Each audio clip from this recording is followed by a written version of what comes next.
Hello students, how are you? Welcome Indoria Gurukul online class.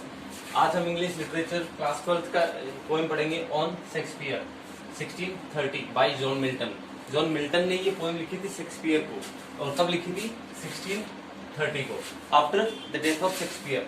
वो इस poem में ये बताना चाहता है कि John Milton was the great fan of Shakespeare, William Shakespeare.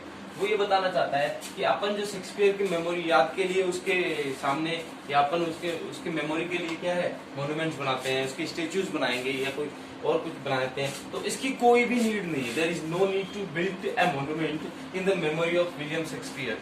क्यों नहीं है? क्योंकि शेक्सपियर ने इतना अच्छा वर्क किया लिटरेचर में, राइटिंग इतना अच्छी वर्क की है कि उसने अपनी जगह लोगों के दिलों में बना रखी है, ऑलरेडी लोगों के दिलों में बना रखी है, और ये जनरेशन बाय जनरेशन पास होती रहेगी।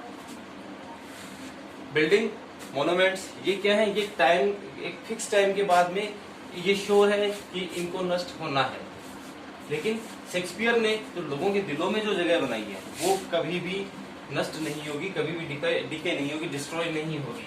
तो उसके लिए वो लोगों से अपील करता है। Let's start the poem. What needs my Shakespeare for his honoured bones the labour of an age on piled stone.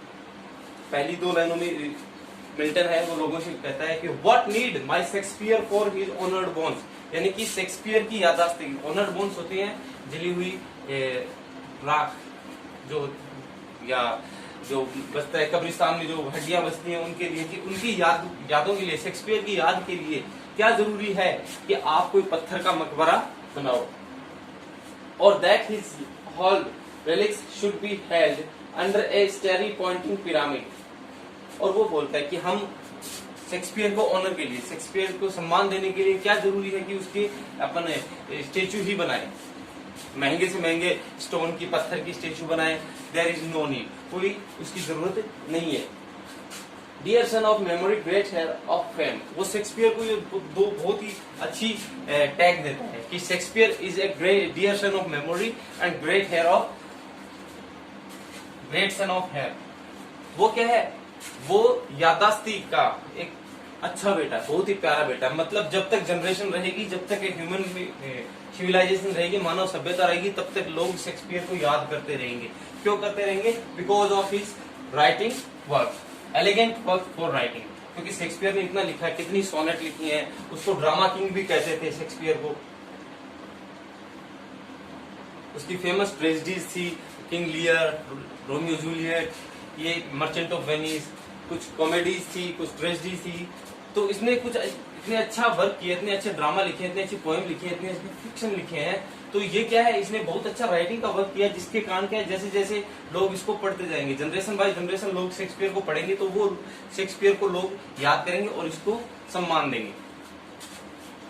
What needs thou such weak witness of thy name? Weak witness, weak witness ये बोलता है कि जो अपन building बनाएंगे Shakespeare की याद के लिए, स्टेच्यूज बनाएंगे, उन सारे मोन्यूमेंट्स को ये वीक विटनेस बोलता है कि ये तो कमजोर गवाह है शेक्सपियर के। क्यों है? क्योंकि आफ्टर सम टाइम, कुछ टाइम बाद में इनका क्या होना है? डिस्ट्रॉय होना है, इनका विनाश होना है।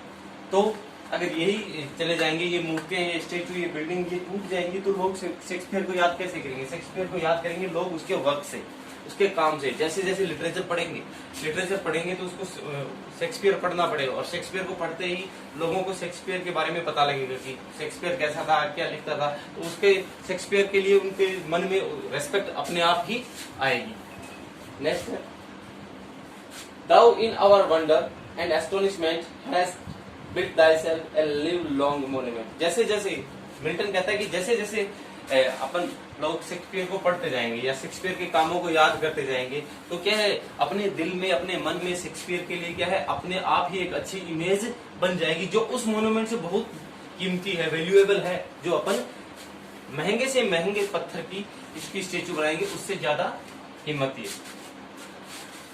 For whilst to thou same to slow enduring art, thy easy number flow and that each earth। Slow enduring art, ये आर्किटेक्चर आर्ट है, यानी कि मकान बनाते हैं, भवन बनाने वाली जो कला है उसके। और वो बोलता है कि जब हम मॉन्यूमेंट बनाएंगे तो ये लगेगा टाइम, इसमें टाइम लगेगा, कंज्यूम होगा, और वो क्या है, उसकी जब तक वो बनेगा तब तक शायद एक जनरेशन खत्म हो जाएगी, कुछ लोग दुनिया से अलविदा हो जाएंगे, तो वो देख नहीं पाएंगे।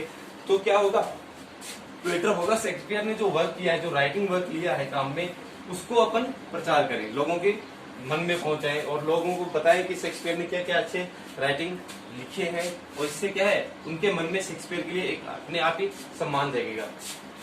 As from the leaves of thy unvalued book, those Delphic lines with deep impression took, then thou our fancy of itself believing does make us marvel with too much convincing, and so structured in such pomp does lie that kings for such a tomb would wish to die।